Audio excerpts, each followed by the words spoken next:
पिछली कक्षा में हम लोगों ने बात किया था तुलसीदास का और जाना था कि भक्ति मूवमेंट, भक्ति आंदोलन से जुड़ा हुआ तुलसीदास का कैसा व्यक्तित्व था, कैसा पर्सनालिटी था। अब हम लोग इसी भक्ति मूवमेंट को आगे बढ़ाते हुए अगले भक्ति रिवॉल्यूशनरी यानी कि भक्ति क्रांतिकारी आंदोलनकारी की बात करेंगे, जिनका नाम है सूरदास। सूरदास के बारे में जानेंगे कि इनका भक्ति के प्रति क्या विचार था, क्या समर्पण था, क्या योगदान था। तो लिखा हुआ है, Surdas another bhakti sant composed devotional song devoted to lord Krishna. ये जो चित्र में दिख रहे हैं ये सूरदास हैं। सूरदास एक ऐसे भक्ति संत थे जिन्होंने किनकी भक्ति की, किस भगवान की भक्ति की, तो भगवान श्री कृष्ण की भक्ति की इन्होंने, और उनके लिए इन्होंने और उनके भक्ति में इन्होंने बहुत सारे भक्ति में संगीत लिखा, भक्ति में संगीत को कंपोज किया, बनाया और गायन किया। यानी कि अगर हम सूरदास के व्यक्तित्व की बात करें भक्ति के परिप्रेक्ष्य में, तो सूरदास जो थे वो भगवान कृष्ण के भक्त थे और उनकी भक्ति में इन्होंने अलग अलग गीत का, अलग अलग सॉन्ग का इन्होंने कंपोजिशन किया, बनाया और उसका गायन किया, और अलग अलग जगह पर उसका गायन करके भगवान कृष्ण से लोगों को जोड़ा, भगवान कृष्ण के अनुयायी बनाने में सूरदास ने अपना एक महत्वपूर्ण योगदान दिया। अब हम लोग आगे बढ़ेंगे और बात करेंगे इस चित्र में दिख रहे भक्ति संत कबीर दास की। Kabir Das was a great Sant and social reformer. अब चूंकि हम लोग भक्ति आंदोलन की बात कर रहे हैं और कबीर दास अगर उसी में एक टॉपिक है तो वो तो संत होंगे ही, भक्ति आंदोलन के एक एजेंट होंगे ही, एक सोशल रिफॉर्मर होंगे ही, वही लिखा हुआ है। He believed in the unity of God. Kabir Das का मानना था कि भगवान सब तो एक ही है, भगवान सब एक हैं, भले ही नाम उनके अलग अलग हो, सब एक हैं। He supported Hindu Muslim unity. वो हिंदू मुस्लिम यानी कि दो धर्म, हिंदू और मुस्लिम के एकता में विश्वास रखते थे, क्योंकि उस समय इनके आसपास जो दो सबसे बड़े धर्म जो थे, जो आपस में लड़ रहे थे, वो हिंदू और मुसलमान थे। तो इसीलिए इनका जो कहना था कि हिंदू और मुस्लिम सब एक रहें, यूनिटी में इनका विश्वास था, एकता में इनका विश्वास था, ये उसी का समर्थन करते थे। He held that God existed everywhere. इनका मानना था कि भगवान हर जगह उपस्थित है। Ritual have no place in the religion. रीति रिवाज का किसी भी धर्म में कोई स्थान नहीं है, इनका मानना था। God is everywhere. गॉड जो है, भगवान जो है वो हर जगह है। He was not educated but he wrote दोहे और verses which are full of wisdom. Kabir Das ज्यादा पढ़े लिखे नहीं थे, कबीर दास ज्यादा शिक्षित नहीं थे, लेकिन इनके दोहे यानी कि दो दो लाइन के जो कथन थे वो अपने आप में बताता था कि कबीर दास कितने बुद्धिजीवी हैं। वो विजडम से भरा हुआ इनका दोहा हुआ करता था, ज्ञान से भरा हुआ वो दोहा हुआ करता था। और दोहा होता है कबीर दास का, जो कि आप भी पढ़कर अपने आप को फुल ऑफ विजडम या फिर अपने आप को आप ज्यादा एडुकेटेड और ज्यादा अपने आप को आप, अगर आप इनके दोहे को पढ़ेंगे तो पता चलेगा कि कबीर दास की पर्सनालिटी, अगर हम बात करें विजडम के फील्ड में, तो कैसा था। यानी कि इनके दोहे से बहुत सारी चीजें जो हैं उस दो दो लाइन के दोहे से पता चलती है। उस दो दो लाइन के दोहे से कबीर दास का जो व्यक्तित्व है वो अपने आप में झलकता है कि ये कितने ज्यादा प्रभावशाली व्यक्ति थे और अपने समय में ये कितने ज्यादा प्रभावशाली व्यक्तित्व रहे होंगे। He was against the caste based inequality. वही बात है, जैसे सब थे वैसे ये भी हैं, ये भी जाति आधारित जो भेदभाव ऊंच नीच है उसके ये विरोधी थे। His verses are compile in the book Bijak. इनके जो दोहे हैं उनको अगर आप उसको अगर आपको पढ़ना होगा तो आप अलग अलग माध्यम से तो पढ़ ही सकते हैं, लेकिन इनका एक जो जितने भी सारे दोहे हैं वो आप बिजक नाम के पुस्तक में देख सकते हैं, क्योंकि इनके सारे दोहे जो हैं उसी पुस्तक में एक साथ मिलेंगे। हम लोग पृष्ठ संख्या 101 पर थे, अब हम लोग पृष्ठ संख्या 102 पर चलेंगे और अब हम लोग बात करेंगे सूफीज्म की। सबसे पहले हम लोगों ने बात की भक्ति आंदोलन की, अब हम लोग बात करेंगे सूफी आंदोलन की और सूफीज्म की, सूफीवाद की, और जानेंगे कि ये सूफीवाद क्या है। हम लोगों ने भक्ति आंदोलन में देखा कि कैसे भक्ति आंदोलन भारत के परिप्रेक्ष्य में दक्षिण भारत से शुरू होता है, आदि शंकराचार्य का कंसेप्ट आता है, रामानुजा का कंसेप्ट आता है, अलग अलग बसव का कंसेप्ट आता है। फिर हम लोग पश्चिम भारत की तरफ जाते हैं, जहां पे महाराष्ट्र और गुजरात वाले तरफ अगर हम देखें तो वहां पर अलग अलग भक्तों का कंसेप्ट आता है, जिसमें एकनाथ का नाम आता है, जिसमें तुकाराम का नाम आता है। फिर हम लोग अगर दक्षिण से पश्चिम और पश्चिम से फिर अगर हम पूरब की तरफ जाते हैं, पूर्व की तरफ जाते हैं, तो हम लोग देखते हैं कि बंगाल से जुड़े हुए अलग अलग भक्त हैं। तो फिर अगर हम लोग उत्तर भारत की तरफ आते हैं तो हम लोग मीराबाई, सूरदास, कबीरदास, तुलसीदास जैसे भक्तों के बारे में जानते हैं और देखते हैं कि कैसे भक्ति आंदोलन को इन लोगों ने अपने अपने स्तर से, अपने अपने भाषा से, अपने अपने वर्नाकुलर लैंग्वेज यानी कि अपने अपने मातृभाषा, स्थानीय भाषा से भक्ति आंदोलन को आगे बढ़ाया। अब हम लोग बात करेंगे सूफीवाद का, अब हम लोग बात करेंगे सूफीज्म का।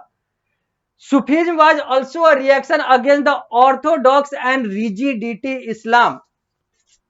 जैसे हम लोगों ने देखा भक्ति आंदोलन की बात की, हम लोगों ने भक्ति आंदोलन में हम लोगों ने क्या देखा, चाहे वो दक्षिण भारत हो, चाहे वो पूरब का भारत हो, चाहे वो पश्चिम भारत हो, चाहे वो उत्तर का भारत हो, हर जगह हम लोगों ने देखा कि जितने भी भक्त थे वो हिंदू धर्म के अलग अलग प्रथाओं से जो थे वो खुश नहीं थे, वो उसका विरोध करते थे। चाहे वो कास्ट बेस्ड इनइक्वालिटी हो, चाहे वो अलग अलग रिचुअल्स को फॉलो करने की बात हो, चाहे वो शूद्रवाद ब्राह्मणवाद वाला जो है वो धारणा, वो कंसेप्ट हो। यानी कि हिंदू धर्म के अंदर जो रिचुअल्स, जो कास्ट बेस्ड इनइक्वालिटी और जो अलग अलग चीजें थी, जो कुछ लोगों को और उन लोगों को बुरा लग रहा था, उसके खिलाफ जिन्होंने अलग अलग अपना आवाज उठाया, अपने अपने स्तर पे आवाज उठाया, उस काल में वो सारे जो है वो भक्ति आंदोलनकारी यानी कि भक्ति मूवमेंट के हिस्से बने, भक्ति मूवमेंट के रिफॉर्मर आंदोलनकारी बने,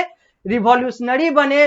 तो उसी तरीके से इस्लाम धर्म में जो जो चीजें गलत हो रहा था या फिर लोगों को लग रहा था ये सारा चीज जो है ये नहीं होना चाहिए, तो फिर वहां पर जो आंदोलन आता है उसको हम लोग सूफीवाद यानी कि सूफीज्म कहते हैं।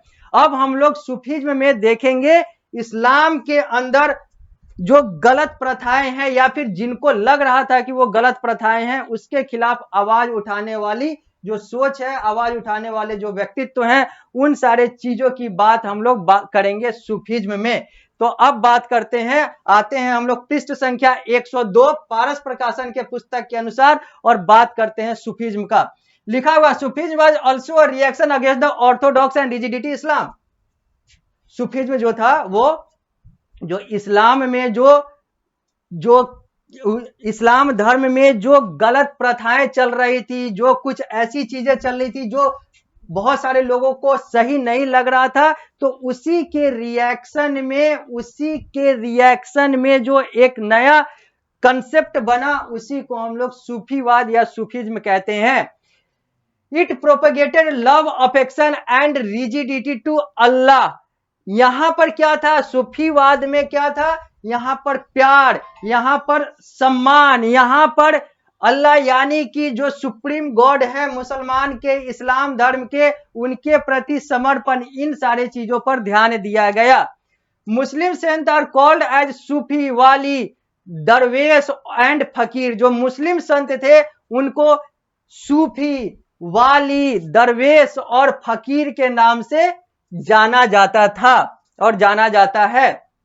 दे use music as a tool of devotion to Allah.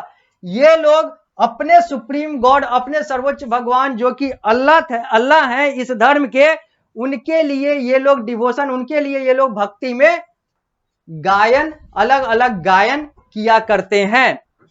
The common people of all religion respected them a lot। फिर चाहे बात करें तो अलग अलग धर्म की बात करें और अलग अलग जगहों की और अलग अलग लोगों की बात करें, तो जो लोग थे वो इन लोगों का यानी कि सूफी फकीर इन लोगों का सम्मान करते थे। Tomb of Sufi Sant are called दरगाह। जो टॉम्ब है, जो गुंबज है जो सूफी संत का है, उसको हम लोग दरगाह कहते हैं।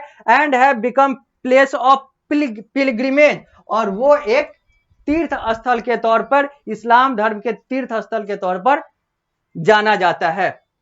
लोग वहां पर दर्शन करने जाते हैं। Devotional music help to reach to Allah. वहां पर जो डिवोशनल म्यूजिक, जो भक्ति संगीत बजता है, जो चलता है, वो अल्लाह तक पहुंचाने का, या फिर माना जाता है कि ये अल्लाह से जोड़ने का काम करता है, सुप्रीम गॉड ऑफ इस्लाम से जोड़ने का काम करता है लोगों को। ये दो चित्र दिख रहे हैं, एक है निजामुद्दीन औलिया दरगाह और एक है अजमेर का दरगाह। ये दोनों दरगाह हैं जो कि इस चित्र के माध्यम से देखे जा सकते हैं। दिल्ली और राजस्थान के ये जो दरगाह है, ये इसी सूफीवाद, सूफीज्म के तहत बने हुए वो दरगाह हैं जहां से अल्लाह की इबादत की जाती है, जहां से अगर हम सॉन्ग की बात करें, अगर हम गायन की बात करें, तो इन सारे माध्यम से, या फिर कहें तो सूफी वाली दरवेश फकीर, इन सारे माध्यम से यहां पर लोग जो हैं वो अल्लाह से जुड़ने के लिए जाते हैं, अल्लाह से अपना फरियाद करने जाते हैं। आगे, खानकाह where places where pirs lived along with his disciple और मुरीद। खानकाह एक ऐसा जगह होता है, इस्लाम धर्म के मान्यता के अनुसार एक ऐसा जगह होता है जहां पर पीर यानी कि एक संत जो है, एक इस्लाम धर्म का जो संत है, वो अपने शिष्यों के साथ वहां पर वास करता है, रहता है। जहां पर इस्लाम धर्म का संत अपने शिष्यों के साथ रहता है, उस जगह को इस्लाम मान्यता के अनुसार, मुस्लिम मान्यता के अनुसार खानकाह कहते हैं। There were two chief order all सिलसिला of सूफी in India। अगर हम बात करें सूफी की, अगर हम सूफीवाद की बात करें, तो यहां पर दो मुख्य सिलसिला है, दो मुख्य ऑर्डर हैं। एक है द चिश्ती और एक है द सुहरावर्दी। सुहरावर्दी और चिश्ती ये दो ऑर्डर हैं, सिलसिला हैं, किसके? तो भारत में सूफीवाद के। अब हम लोग बात करेंगे सिलसिला का। सिलसिला का मतलब क्या होता है, सिलसिला का कंसेप्ट क्या कहता है। लिखा हुआ है, एवरी पीर नॉमिनेटेड हिज सक्सेसर और वाली टू कैरी आउट वर्क। जितने भी पीर होते हैं, जितने भी संत होते हैं, वो अपने उत्तराधिकारी या फिर कहें तो वाली का चयन करते हैं, ताकि उनके बाद उनका जो कार्य है वो आगे बढ़ता रहे। In India the Chishti order was set up by Khwaja Moinuddin Chishti Ajmer. यहां पर भारत में अगर बात करें तो चिश्ती ऑर्डर जो है वो किसके द्वारा सेटअप किया जाता है, तो अजमेर के ख्वाजा मोइनुद्दीन चिश्ती के द्वारा। It kept away from materialistic life wealth etc. यहां पर जो भौतिक सुख सुविधा धन ये सारी चीज है, इन सारी चीजों से लोगों को अलग रखा जाता है, और यहां पर डिवोशन यानी कि अपने अल्लाह, अपने भगवान के प्रति समर्पण को ज्यादा ध्यान दिया जाता है। यहां पर धन दौलत इन सारे चीजों पर ध्यान नहीं दिया जाता है। आगे, ये तो सिलसिला था। अब सिलसिला के बाद अगर हम बात करते हैं, यहां पर चिश्ती की बात हुई, या चिश्ती के बाद बात होगी सुहरावर्दी की। तो सुहरावर्दी में क्या है, तो सुहरावर्दी सूफी वे आर फेमस इन पंजाब। ये लोग जो है ये भारत के पंजाब प्रांत, पंजाब राज्य की तरफ प्रसिद्ध हैं। सेंट ऑफ दिस ऑर्डर, और इनके जो तहत जो संत आते हैं, जो पीर आते हैं, जो भी इनके जो हैं, जो पुजारी आते हैं, प्रमुख पुजारी आते हैं, had big Jagir and had contact with the sultan. वो और उनका जो कांटेक्ट होता है, उनका जो कांटेक्ट होता है वो सुल्तान के साथ होता है, और वो बड़े बड़े जागीर होते हैं। वो संत जो हैं वो जागीर होते हैं, बड़े बड़े जागीर होते हैं, और उनका जो रिलेशन, उनका जो रिश्ता है वो सुल्तान के साथ रहता है। और ऐसे लोग जो हैं ये भारत के पंजाब प्रांत की तरफ पाए जाते हैं। आगे, Khwaja Moinuddin Chishti lived in Ajmer was the disciple of Khwaja Usman Harwani of Chishti. Khwaja Moinuddin Chishti जो थे वो अभी के राजस्थान और तत्कालीन अजमेर में, अभी के राजस्थान के अजमेर और तत्कालीन अजमेर में रहा करते थे। और वो किनके शिष्य थे? तो ख्वाजा उस्मान हरवानी के शिष्य थे। यानी कि ख्वाजा मोइनुद्दीन चिश्ती जो थे उनके गुरु थे Khwaja Usman Harwani. The order he establish is called Chishti silsila. जो ऑर्डर, जो उन्होंने जो रूल बनाया, जो नियम और कानून बनाया, उसको हम लोग चिश्ती सिलसिला या फिर इस्लाम धर्म में इसको चिश्ती सिलसिला के नाम से जाना जाता है। To which Nizamuddin belong. और इसी चिश्ती सिलसिला से निजामुद्दीन जो अभी दिल्ली में है, वो निजामुद्दीन दरगाह जो है वो इसी चिश्ती सिलसिला से चलता है।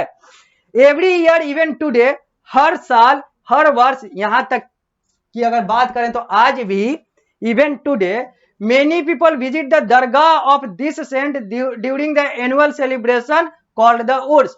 बहुत सारे लोग इस दरगाह पर घूमने जाते हैं, तीर्थ स्थल के तौर पर इस दरगाह को देखते हैं और यहाँ पर दर्शन करने जाते हैं, यहाँ पर घूमने जाते हैं इनके एनुअल वार्षिक सेलिब्रेशन, वार्षिक महोत्सव में। और वार्षिक महोत्सव को, दरगाह वाले वार्षिक महोत्सव को उर्स कहते हैं, उर्स कहते हैं। तो उर्स में ये लोग जाते हैं, उर्स में जाते हैं यानी कि एनुअल सेलिब्रेशन में जाते हैं, वार्षिक महोत्सव में जाते हैं अपने दरगाह पर। और यहाँ पर अपने जो अल्लाह है, अल्लाह से यहाँ पर अपनी फरियाद करते हैं, अपना जो भी है वो बात करते हैं और करने की कोशिश करते हैं। तो इस कक्षा में इतना ही। जब हम लोग अगली कक्षा में मिलेंगे तो इस अध्याय को यहीं से आगे बढ़ाएंगे और बात करेंगे कि और ये जो कंसेप्ट है सूफीवाद, इसमें और क्या क्या है और वो कौन कौन सी चीजें हैं जो कि इस्लाम धर्म और सूफीवाद को एक दूसरे से जोड़ता है। और हम लोग इसके अलावा वो भी चीजों की बात करेंगे जो जर्मन लिटरेचर, जर्मन साहित्य के अंतर्गत सूफीवाद में आता है। और इसके तहत हम लोग अपने PSBI के पाठ्यक्रम और पारस प्रकाशन के पुस्तक के अनुसार इस अध्याय में आगे बढ़ेंगे और इस अध्याय को समापन की तरफ ले जाएंगे। तो इस कक्षा में इतना ही। जब हम लोग अगली कक्षा में मिलेंगे तो इस अध्याय को यहीं से आगे बढ़ाएंगे।